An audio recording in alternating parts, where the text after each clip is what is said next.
And a good Thursday morning to you. Welcome into the Nick Craig Show, streaming live this morning on YouTube, Rumble, and X. Don't forget that you can take the show with you 24/7 via podcast.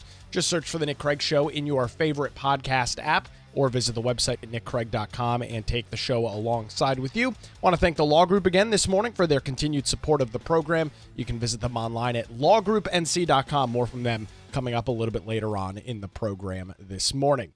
Well, we've got a major North Carolina news story that we are tracking this morning as it relates to the November 2024 election more than 6 months ago. And we are finally learning details this morning that after months of attempts from a Republican appeals court Justice Jefferson Griffin, he is officially conceding the race to Democrat Allison Riggs, an appointed member to that panel who didn't then go on to win her election by just 734 votes in last November's election. This comes after months of legal challenges, months of questions being lobbied at the North Carolina State Board of Elections over how they operate elections across the state of North Carolina. We've got some additional details on the Board of Elections coming up this morning as well. But first, dealing with the Riggs-Griffin issue, this has been a very interesting thing to watch. Of course, for Democrats, it is a big win for them. No, I'm not going to sugarcoat it. I'm not going to beat around the bush. It's a big win for Democrats. Now, the fact of the matter is still the North Carolina Supreme Court is still a 5-2 Republican majority. So for Democrats, there's no substantial change in the power structure or the makeup of the court. Right? As of right now, Republican justices still have a solid control of that court. And it seems to me what has been lost in a lot of this conversation and a lot of the discussion over 6 months, of course, Democrats are pissed and were pissed at the fact that Jefferson Griffin had the audacity to appeal the results, that he had the audacity to go through the legal process of following procedure, taking it to various courtrooms, whether that be state courts or federal courts, the Fourth Circuit, Chief Justice Richard Myers, Superior Court, Appellate Court, State Supreme Court.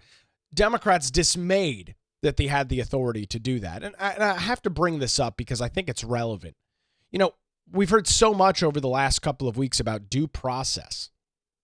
It's been the new talking point for the left is due process as it relates to individuals who illegally came into the United States of America. But you've seen all the national news coverage. You've seen the Democrats on cable news and yelling and screaming about how Trump is violating these people's due process rights as they're illegally in the country and being deported back to their home country where they came. So they're in favor of due process for those people. But when a duly elected judge, which Jefferson Griffin is, he's currently on the North Carolina Court of Appeals. When a duly elected judge determines, and from his opinion, there are issues as it relates to the election operations in the state of North Carolina, claims that the North Carolina State Board of Elections did not properly deal with, for example, overseas voters as it relates to our constitutional requirement to provide a valid identification form. If you are going to vote in North Carolina, you have two options. You can either show a valid ID, and the list is sprawling as to what is considered a valid ID, or you can fill out a voter exemption form. If there is a reasonable impairment as to why you do not have an ID, you can fill out an exemption form. And that is taken in by the local board of elections. And in most cases, unless you just left your ID at home, your vote is going to be counted. Those are the two ways in which you can cast a ballot in North Carolina. The State Board of Elections, under Democrat control, because as of previously, or as recently as just a couple of weeks ago, the board was controlled by the governor of the party of the governor of North Carolina. In this case, Governor Josh Stein, previously Governor Roy Cooper, both Democrats. The way it was set up, it's a 5-member panel, or 5-member board, I should say. 3 of the appointees from the governor, 2 from the Republicans, the General Assembly. So with that, of course, Democrats had the 3-2 majority on the board. And they determined that it was not important for them to follow the state voter ID requirements and laws when it came to overseas voters. That was the large part of Justice Griffin's challenge. That was a large part of why Jefferson Griffin, over the last 6 months, has had the ability to challenge these election results. Now, we can have an argument over whether it was a good idea politically or not for Griffin to challenge this. That's a fine discussion to have. But the lead that gets buried in all of this, and for folks that have been listening to the Carolina Journal News Hour, which I host live at 5 a.m. on WBT, you can find it on the Carolina Journal YouTube channel. It's also available in your podcast app. I have been walking you through, and thanks to specifically Mitch Kokai from the John Locke Foundation, we've been walking through this case for 6 months. I mean, there's been pretty much at least one update a week over the last 6 months, and Mitch has done a phenomenal job keeping me up to date and walking me through the details. If Jefferson Griffin had no leg to stand on at all, if he was just out of thin air making up claims of issues as it relates to voting, we would not be sitting here in early May and discussing this ongoing legal battle. The only reason that this has existed as long as it has is because the State Board of Elections, in my interpretation and in many others, did not follow proper processes and procedures as it related to elections and voting. And some arguments are that they completely broke state law by not requiring voter ID for certain sets of voters. That is one of the major issues that is at hand. Democrats don't want to discuss that. They want to make this a Republicans trying to steal elections because it sounds good, right? It's a good talking point for the left to say Republicans are out here stealing elections. Of course, there's no evidence that Republicans are stealing elections. I'm not sure how you would steal an election. But again, the same folks that want due process for Tren de Aragua gang members illegally in the country from Venezuela don't want somebody like Jefferson Griffin to have access to due process. They don't want him to have the ability to follow the proper process and legal channels to discuss this situation. They don't want that to take place. Don't you find that kind of ironic? Now, I would call it incredibly hypocritical, but that's, kind of par for the course with the Democrat Party. Inherently, they're hypocrites. It's baked into everything that they say and do. When you've got a candidate who believes that the body that is responsible for administering elections did not follow state law, brings those concerns to a courtroom, and goes up and down the gamut, follows the legal process from one court to another as it is laid out in law and as procedure follows in appeals and everything of that nature, they want no part of it. And it really is a very interesting scenario that's unfolding or has unfolded. So back to the news this morning, a federal judge had issued a ruling earlier this week on Monday ordering the State Board of Elections to certify Riggs as the winner. He did put a temporary 1-week hold on that decision to give Republican candidate Jefferson Griffin the time to appeal this ruling if he so chose to do so. We learned yesterday he is not going to do that. He is done with his legal challenge because he followed the process. The process was what you saw over the last 6 months. Again, you can disagree with what he was doing inherently. You can say, well, I don't want him to win. I hope the Democrat wins. That's a fine opinion to have. But it doesn't make what he did immoral, illegal, stealing votes. I mean, these are the same people, the Democrats, that will take Republicans to court over anything that they can. They are masters at weaponizing the judicial system for their own political gain. And the reason they have to use the judicial system in so many cases is because they can't win at the ballot box. Case in point, all of Trump's executive orders over the last 105 to 110 days. Because Democrats were unsuccessful in November of convincing American voters that their policies, their platform was better than the alternative, they lost. because Democrats were unable to convince American voters that they had the solutions to the issues that the American people were dealing with. They lost. And because they lost, their solution is not to figure out, well, how do we get back in the good graces of the American voting public? Their solution is not, how do we change what we are messaging to voters to become more successful as it relates to elections. Their solution is take it to court. Now, I don't have an issue with them taking it to court. I think it's stupid. I wish they weren't doing so politically. But I, at no point, am going to say Democrats should not have the right to challenge these executive orders. They absolutely have a right to do so. And then it is incumbent on a judge who is acting in a fair, bipartisan manner or a nonpartisan manner, to rule on the merits of the case and determine whether the Trump administration is right or Democrats that are suing him are right. That's the legal process. I am in support of that legal process, even though it blocks, at least in part temporarily, the president's agenda, who I agree with. This is a huge difference between the left and the right. Democrats will use any tools at their disposal, as they should, to challenge things that they don't like. But then when somebody else does that, again, using tools at their disposal to legally challenge something, they're dismayed by it. They want no part of that discussion at all. They don't believe you should have the right to do so, right? Because Democrats want to play the game of rules for thee, but not for me. And that's how they operate.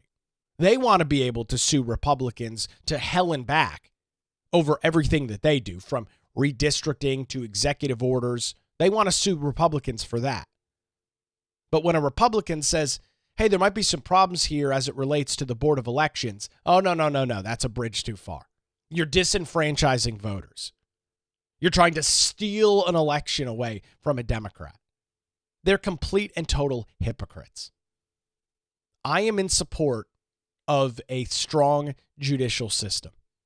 That means that both sides have the opportunity to follow the legal process to have their gripes, their concerns, their complaints heard in a state or federal court, depending on what the issue is. I am a supporter of that. Democrats are not. Now, if they can use the court system to push their agenda forward, they're all in favor. But the second it threatens Democrats, they want nothing to do with the judicial system. And they will shame you, they will call you out, and they will demonize you for using the legal processes available to challenge things like a Supreme Court election like we saw here in North Carolina. They're complete and total hypocrites. So back on Monday, Judge Richard Myers issued that order, and with that, it seemed like the case was essentially done. Now, yesterday we learned from Griffin and his legal team that they would not, in fact, be appealing the decision from the court. And this was the statement from Judge Griffin's campaign. As a judge, I believe everybody, myself included, has the right to their day in court.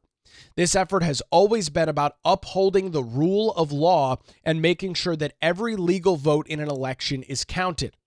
I am thankful that our Supreme Court affirmed the holding from our Court of Appeals, recognizing that the North Carolina State Board of Election failed to follow our Constitution and laws enacted by the General Assembly.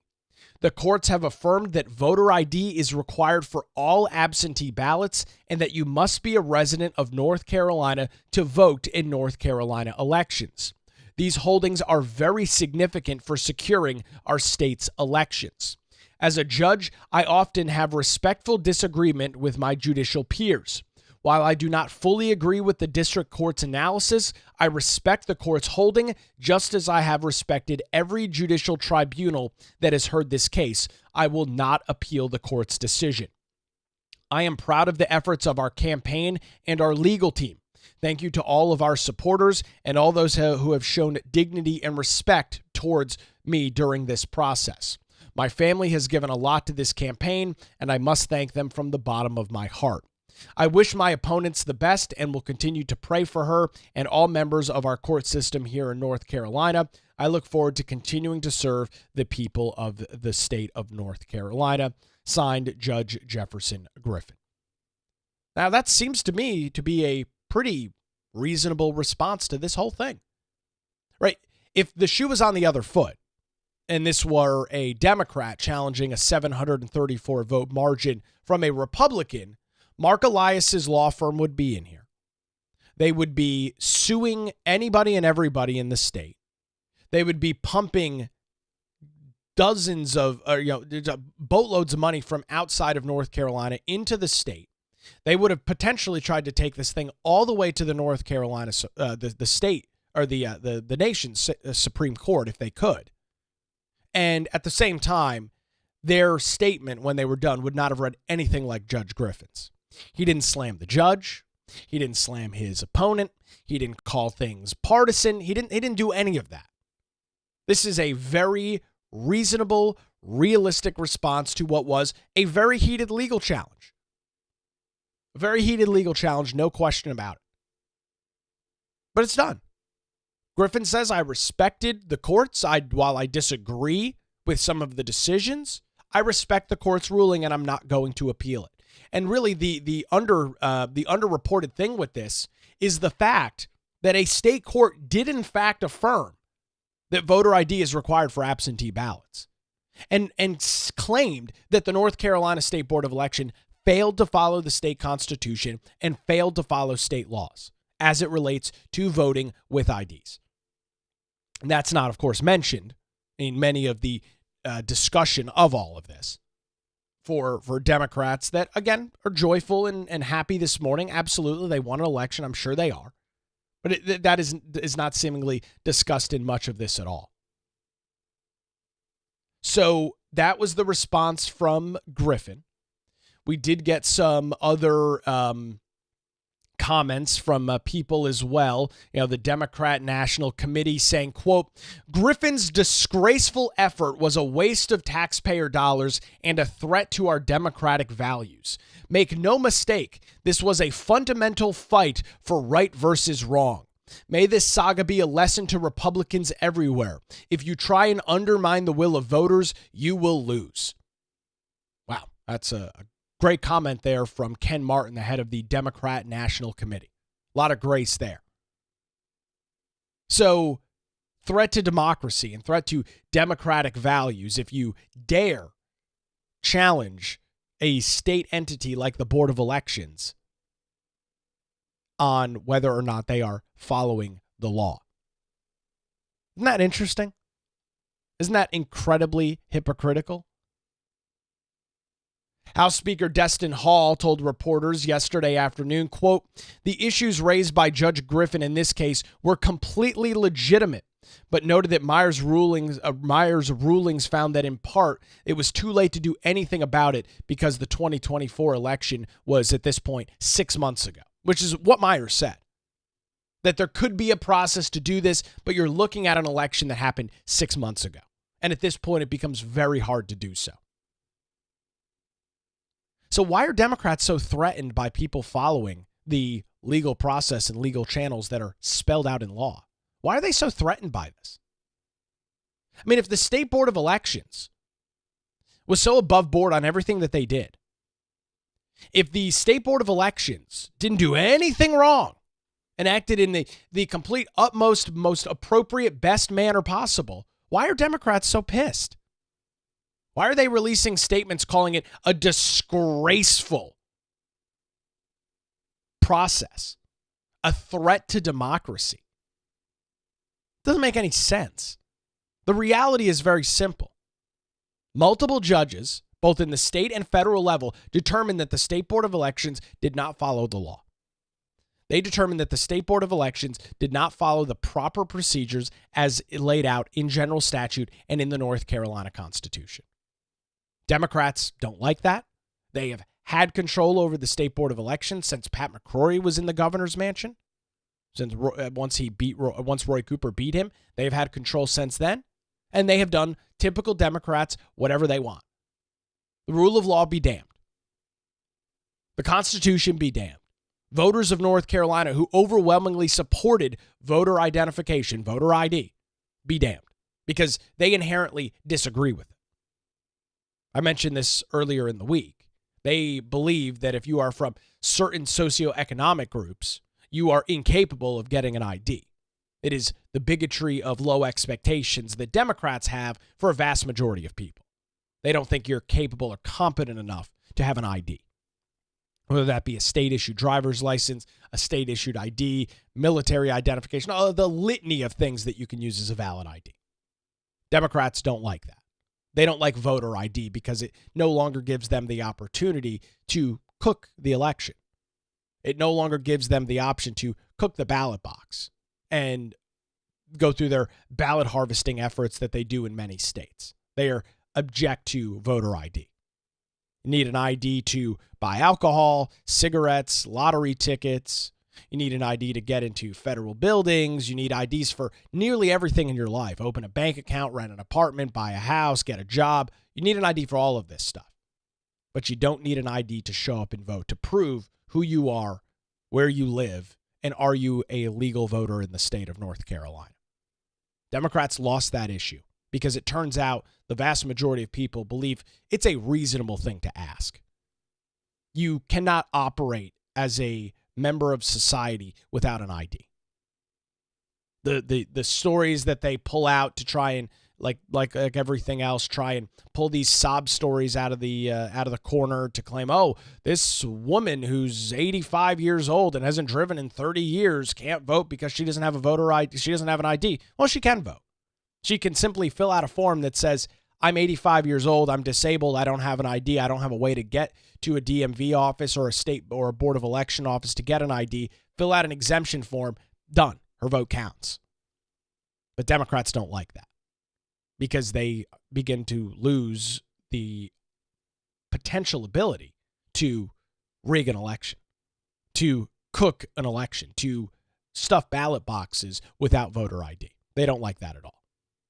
But with that, there are major changes coming to the North Carolina Board of Elections. This happened yesterday, the same day that Griffin decided he was not going to appeal the decision. He was going to concede this race. Well, once again, Republicans have control of the NCSBE. 3 Republicans now sit upon the North Carolina State Board of Elections. The new chairman, Francis DeLuca, who is a Wilmington resident, previous head of the Civitas Institute, is now the acting board chair. He and Robert Anthony Ruccio, a former state senator, are new members on the board. Those are the 2 new Republican members. Fort Eggers is another Republican who has currently been on the board and has now the ability to, and is now the secretary of the board. He was already on there. He stays on there. Now, all of this is happening because the General Assembly passed legislation in December of last year, in the waning days of the Cooper administration, to change the power structure within the State Board of Elections. They constitutionally passed a law that moved the Board of Elections from the governor to the state auditor, Dave Bollick, who has been doing an absolutely phenomenal job in the auditor's office. Now, Democrats claim that that is a power grab. Did PBS last week, and that was one of the discussions. It's a power grab. It's a power grab. What you can call it whatever you want. The reality is very simple. The state constitution gives the authority to the North Carolina General Assembly to change around who has oversight in various groups within the executive branch of state government. The state constitution very clearly lays that process out. So the Republicans in the General Assembly did what they had the constitutional right to do. Now, again, you can disagree with what they did. And I always point this out, folks, because it's important. You can disagree with what Republicans did. You can not like the decision that they made. But they have the authority to do so. And if you don't want them to have the authority to do so, then you have one simple solution. Go out and win elections. If you're a Democrat in North Carolina and you are pissed off with what Republicans are doing in the GA, then you need to beat them. You need to get your voters out and win elections. But what we've seen in North Carolina over the last decade now in our General Assembly is Democrats aren't capable of doing that. They are on the wrong side of these issues and cannot convince voters that they are the best candidate. It's why Republicans have a supermajority in the Senate and are one vote shy in the House, which that one vote shy in the House may not even end up being a big issue. Because Democrats can't win. Republicans are consistently winning statewide elections every 2 years. It's not like these things happen every 8 or 9 years, 10 years. Every 2 years, North Carolina voters head to ballot boxes and vote for members of their General Assembly, the entire House and the entire Senate. And for year after year after year, they have consistently chosen to elect more Republicans, significantly more Republicans than Democrats. So if you don't like what's going on, go win. If you don't like what Republicans are doing and their power grabs in the General Assembly, go beat them. Have better issues. Have better campaigning to convince voters that you are the best candidate possible and your party is the party that is the best group to lead the state of North Carolina. But they can't do that. So Republicans are in charge, and the reality is we won, you lost. We get to do what we want as long as it's lawful. And in this case, it was challenged by Democrats. It was challenged by Governor Josh Stein. It went to a court, and a unanimous 3-judge appeals court panel said, nope, this law is totally valid. The General Assembly has the constitutional authority to restructure something like the State Board of Elections. That's what a judicial panel said, right? You guys, due process. Due process, due process. This is it. It played out in court. You guys lost. So now it's a power grab from Republicans. So with this change, there's now 3 Republicans on the State Board of Elections. A provision in Senate Bill 382, which became law in December of last year, allowed the state auditor to make new election board appointments and assume administrative oversight of the board. And so with that, you had a meeting yesterday in which the new members were sworn in. They did, in fact, do that. Those 3 Republicans were sworn into the position. There was an election that took place for the board chair. Francis DeLuca, formerly of the Civitas Institute, a Wilmington native, received the votes. Three votes for him, 2 against. The 2 Democrats on the board voted against him immediately because now that they're not in power, they're just going to be against everything that happens. He is now the chair. And with that, they also decided that they were going to fire the current executive director. Karen Brinson Bell has been serving as the executive director for the North Carolina State Board of Elections. It is not an elected position. It is an appointed position by the board. Right? Her name does not appear on a ballot. She is not hired into the position as an open job posting. She is appointed to the position and voted on by the State Board of Elections. Karen Brinson Bell is out, and Sam Hayes is the new executive director.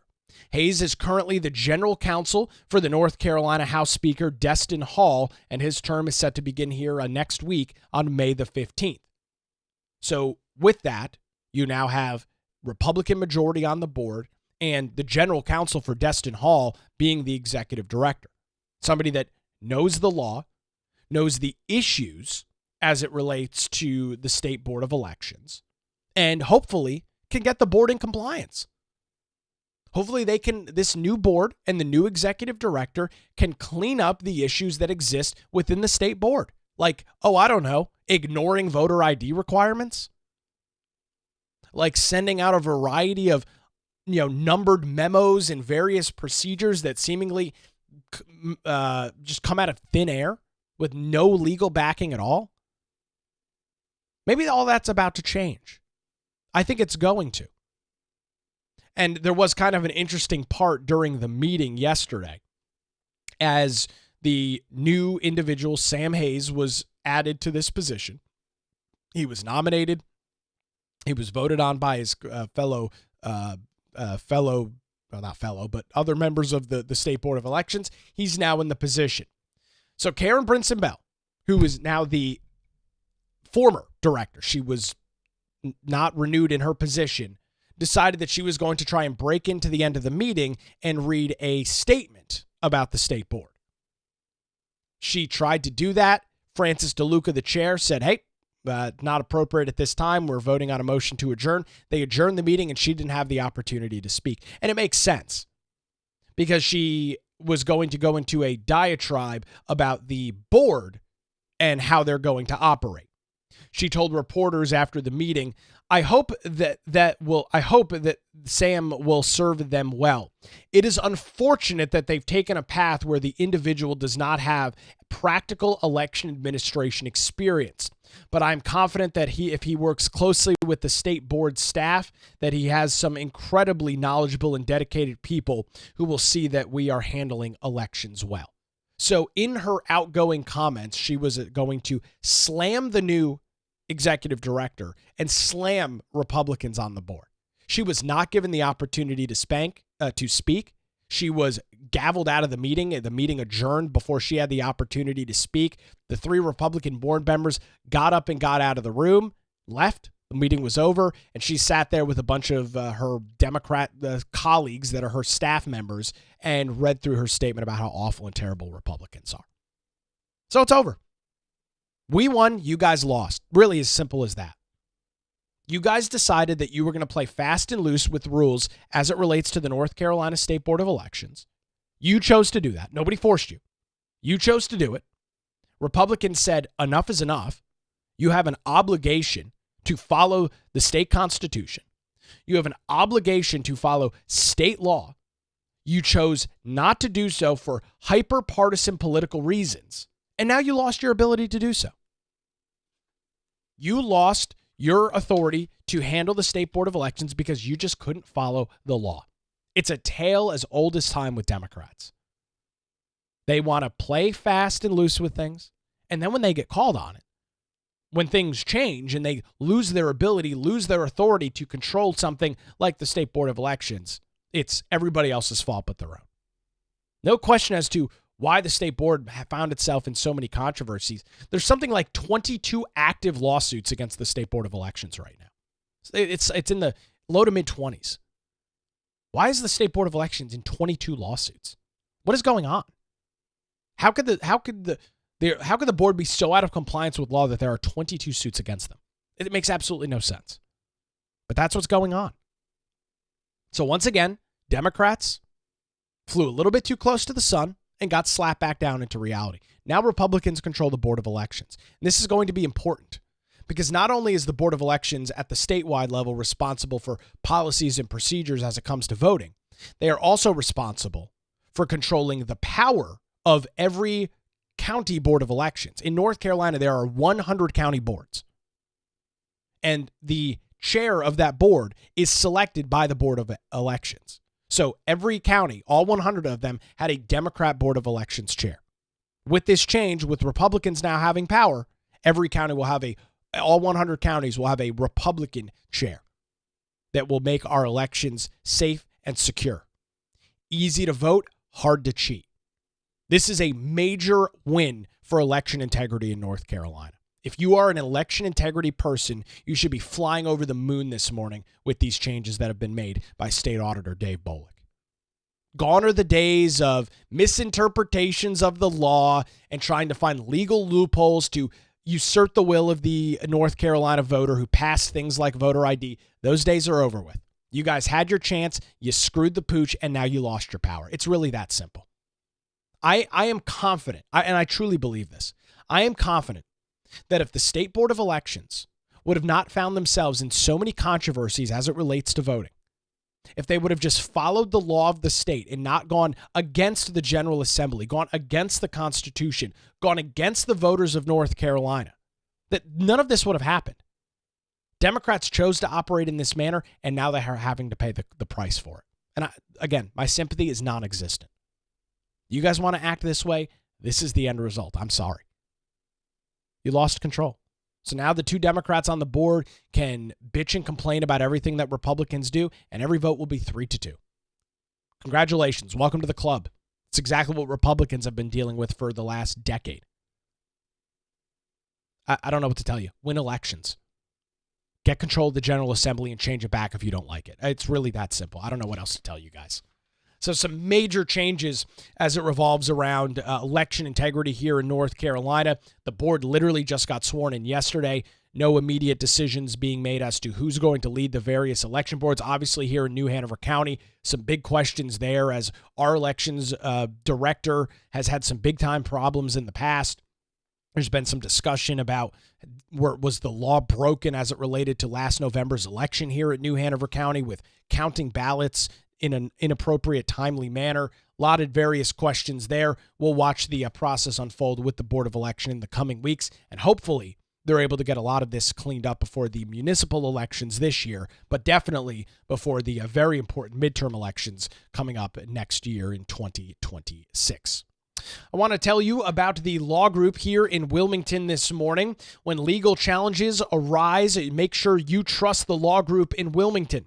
Since 2003, their experienced attorneys have provided high-quality, affordable legal services across eastern North Carolina. If you're facing issues like a divorce, navigating a real estate transaction, maybe purchasing your first home, the law group has your back. Their dedicated team ensures that your questions are answered and issues are resolved promptly. Best news, they're located in downtown Wilmington, just a phone call away at 910-251-6088, or you can visit them online, check out all of the services that they provide at lawgroupnc.com. Give them a call, 910-251-6088, or online at lawgroupnc.com. The Law Group, experience and dedication that you can rely on. We appreciate the Law Group and their continued support of the Nick Craig Show. We've got some other news this morning that we are tracking. A major announcement expected from the Trump administration this afternoon as it relates to trade. That's an exclusive story running this morning over at the New York Times. Those details coming up as the Nick Craig Show rolls on live this morning, 7 a.m. on YouTube, Rumble, and X, and 24/7 wherever you get your podcasts.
Good morning and welcome back to the Nick Craig Show. Thursday morning, coming to you live on YouTube, Rumble, and X 24/7, wherever you get your podcasts. We are tracking a pretty major story this morning on the international front as it relates to ongoing tariffs and trade wars.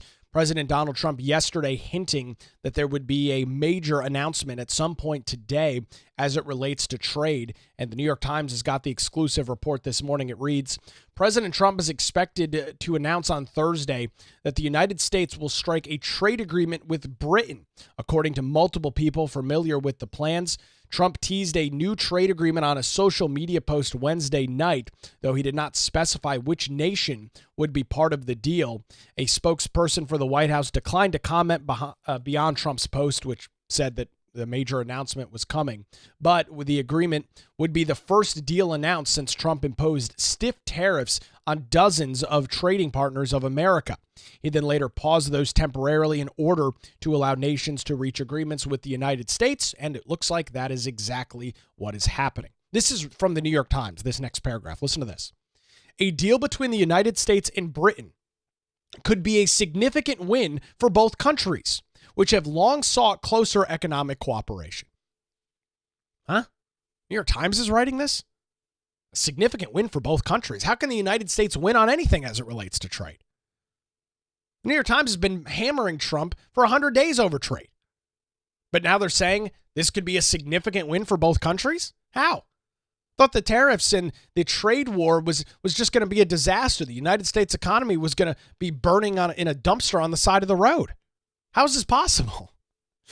Deals on the agreement were not immediately clear, according to the New York Times. Both nations have discussed lowering British tariffs on U.S. cars and farm goods, as well as removing British taxes on U.S. technology companies.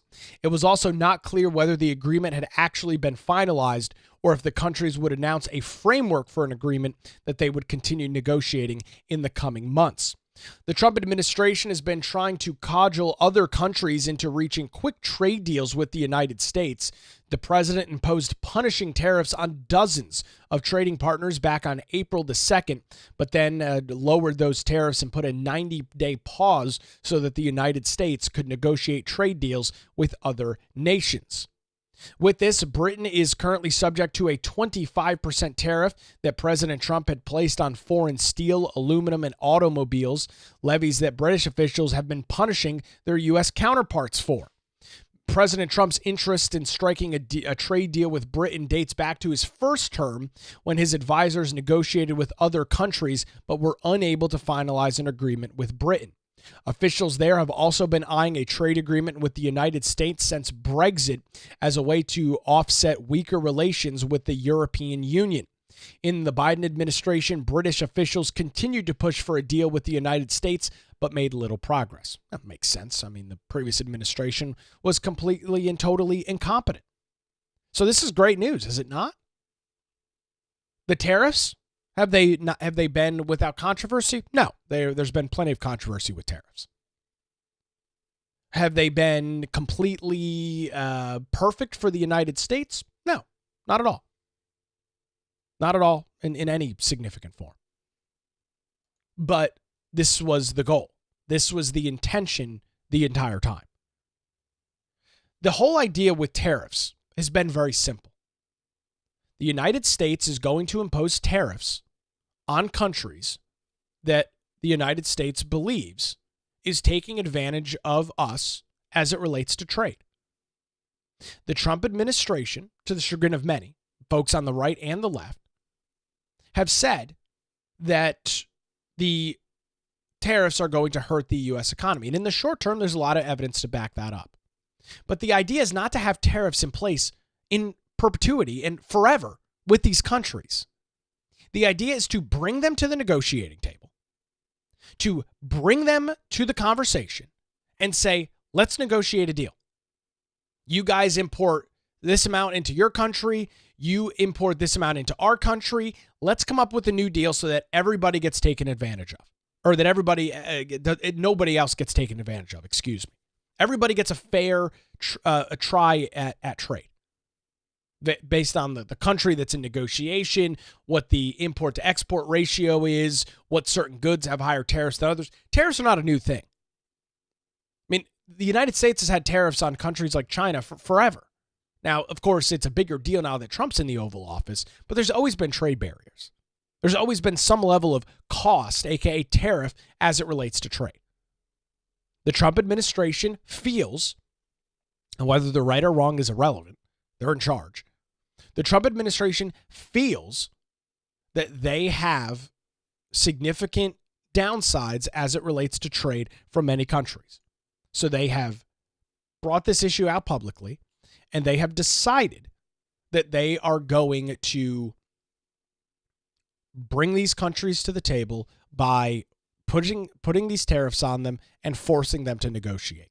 I mean, it is textbook of Trump's own book, Art of the Deal. That it is quintessentially art of the deal.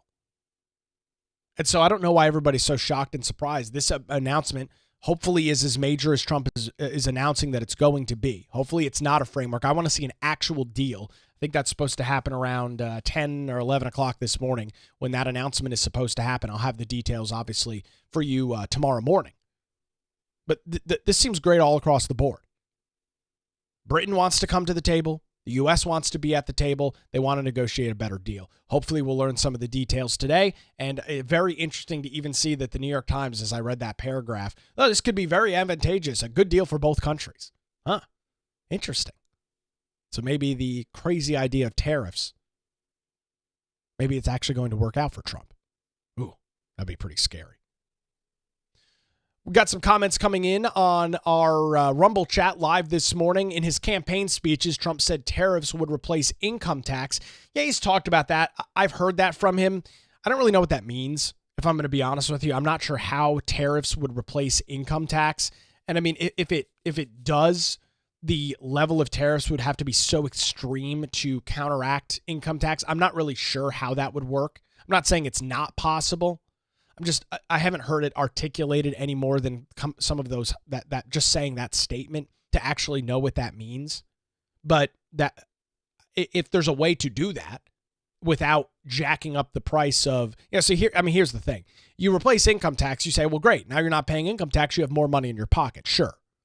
But if goods rise on an average of, 15, 20% because of these tariffs, then it's kind of a wash.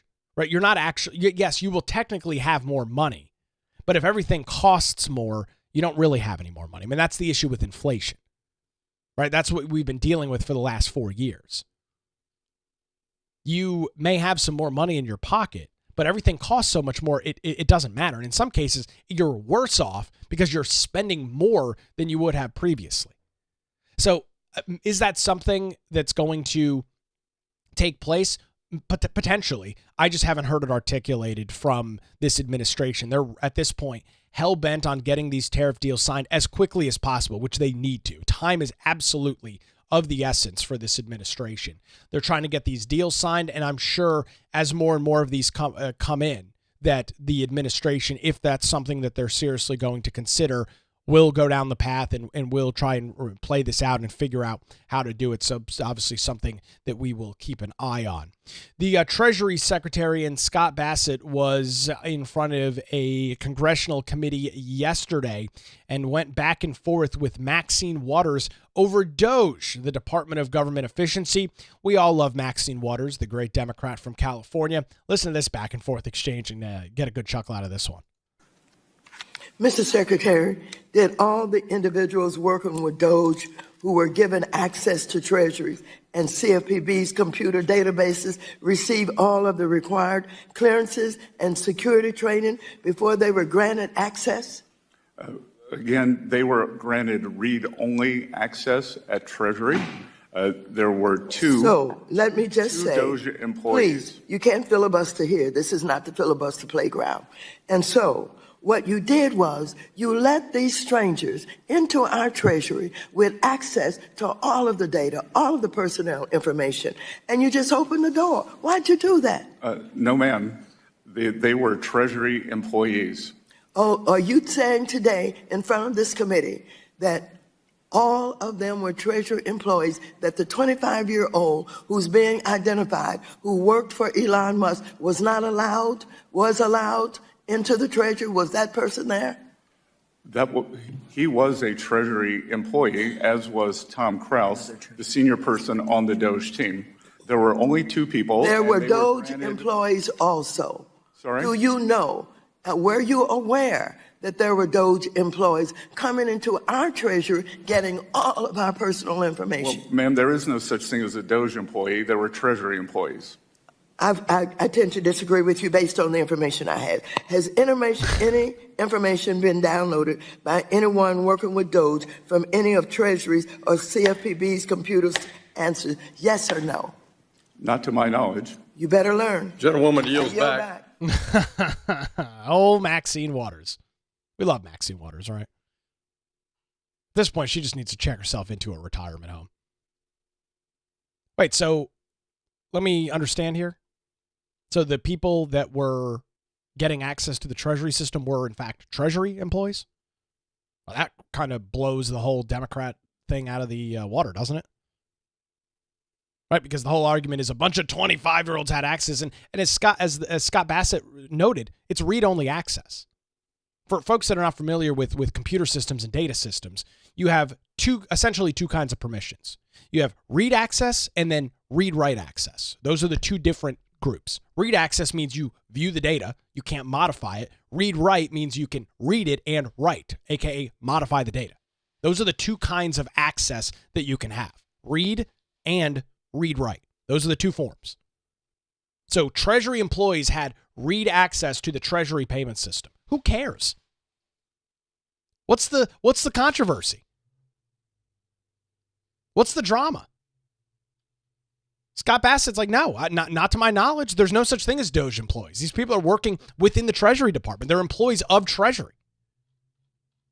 And then you see the aide come up to Maxine Waters and probably message in her, whisper into her ear, hey, Maxine, those employees were members of Treasury. Oh, so your whole line of questioning was stupid? Your whole line of questioning didn't make any sense at all? What you were yelling and screaming about really wasn't the case and didn't actually add up to be anything substantial? Whoops. I guess we'll move past that. You better learn quick, according to Maxine Waters. Here's another one from yesterday's hearing with Scott Bassett, who is just doing a phenomenal job as the Treasury Secretary. Another deranged Democrat. Look at this screenshot. Look at this guy. He's livid over old Scott. What's going on here? 4 decades, we've had trade deficits in the United States of America, and nobody said it was an emergency? Democratic and Republican presidents? You know what that says to me? That it's not an emergency because it hasn't been for 4 decades. It says to me that we should bring tariffs back to the United States Congress so that we can make that determination as the Constitution has said and not try to go around Congress. That's just unbelievable to me. Let me ask this question. Maybe they missed it. Stupid. Who was the president? And who has been the president since January 20th, 2025? Donald J. Trump. Okay. And who was the president in 2024? One believes President Biden. One believes? You one of those non-believers at the election, the American people didn't vote? I am not. You're not? You said one believes? Do you believe in the Constitution of the United States and it should be abided by? I believe in the Constitution of the United States. So you believe in it without any second thought. You don't have to think about it. You believe in it and you would abide by it. Is that correct? I have and I do, sir. Okay. Well, do you know that a president has said he may or may not? He don't know? Let me ask this question. I couldn't believe my... So obvious joke from the Treasury Secretary over, well, we believe it was Joe Biden, but there's evidence to prove that maybe he was not actually acting as the president. Whoever was operating his auto pen system was really running the country. Nice little tongue-in-cheek joke there from the Treasury Secretary. And what? You don't believe the Constitution? These people are such clowns. It's just nuts. Democrats are truly failing to really target anything that I think is substantive for them as it relates to winning elections. They and I mentioned this a couple of weeks ago, but I'll restate it. I think the Democrats are operating kind of like a rudderless ship right now. They're just kind of floating through, going with wherever the wind is blowing and whatever direction the tide is moving. They really don't have any direct opportunity to steer. And they are just so scattered on everything that they're doing right now. And it's obvious it's because Trump is just hammering them with so many different things. And the people that Trump has surrounded himself with are not putting up with any of the bullshit that the left is trying to spew. And so with that, there's not really anywhere for them to go. So they're just kind of floating out in the ether. They're all over the place. There's no succinct message. They're completely scattered. Trump is overloading them. This administration, it's not even just Trump, it's everybody.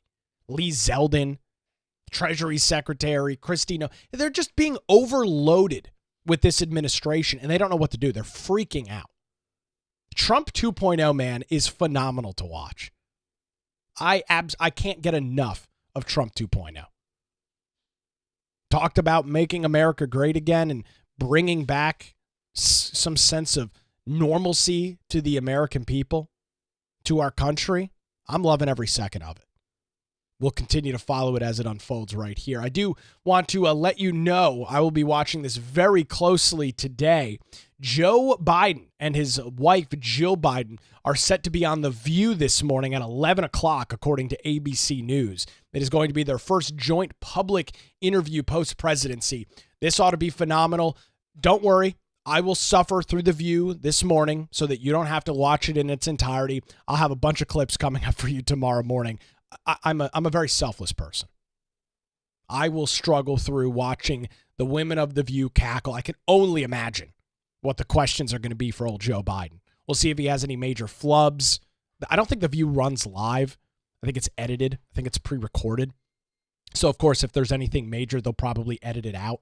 But I can't wait to hear the questions, and I can't wait to hear, back in my day, my dad used to slap on the windshield of my car that was oily from the oil fields, and I used to take my school bus and drive my school bus around, and kids would touch my legs, and I'd bring my lunch pail on my Amtrak. Can't wait to hear all Joe's great stories today. I do miss those a little bit. So I'll painfully watch through The View this morning, and I'll have coverage of that coming up for you tomorrow morning.